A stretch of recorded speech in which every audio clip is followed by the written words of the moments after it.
একটা সবুজ গ্রামের পাশে একটা বড় জঙ্গল ছিল। সেই জঙ্গলে অনেক পশু পাখি থাকত।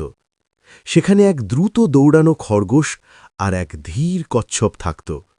খরগোশ সবসময় গর্ব করে বলতো, আমি এই জঙ্গলের সবচেয়ে দ্রুত প্রাণী, কেউ আমার সাথে দৌড়ে জিততে পারবে না। কচ্ছপ একদিন শান্তভাবে বলল, গতি বড় কথা নয়, ধৈর্য আর চেষ্টা থাকলে জেতা যায়। খরগোশ হাসতে হাসতে বলল, তুমি আমার সাথে দৌড়ে জিতবে? এটা তো অসম্ভব। তখন জঙ্গলের সব পশু ঠিক করল একটা দৌড় প্রতিযোগিতা হবে। পরের দিন সকালে দৌড় শুরু হল। খরগোশ খুব দ্রুত দৌড়াতে লাগল। কিছু দূর গিয়ে সে পিছনে তাকিয়ে দেখল কচ্ছপ অনেক দূরে। খরগোশ ভাবল, ও তো অনেক পিছনে, একটু ঘুমিয়ে নিলেও সমস্যা নেই। সে একটা গাছের নিচে ঘুমিয়ে পড়ল।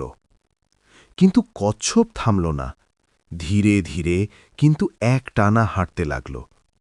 অনেকক্ষণ পরে খরগোশ ঘুম থেকে উঠে দেখল কচ্ছপ লক্ষ্যরেখার কাছাকাছি পৌঁছে গেছে। খরগোশ দ্রুত দৌড়াল, কিন্তু তখন দেরি হয়ে গেছে। কচ্ছপ ধীরে ধীরে দৌড়ে জিতে গেল।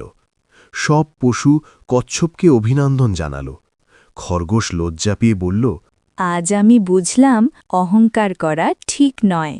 অহংকার নয়, ধৈর্য ও পরিশ্রম মানুষকে বা প্রাণীকে জয়ী করে।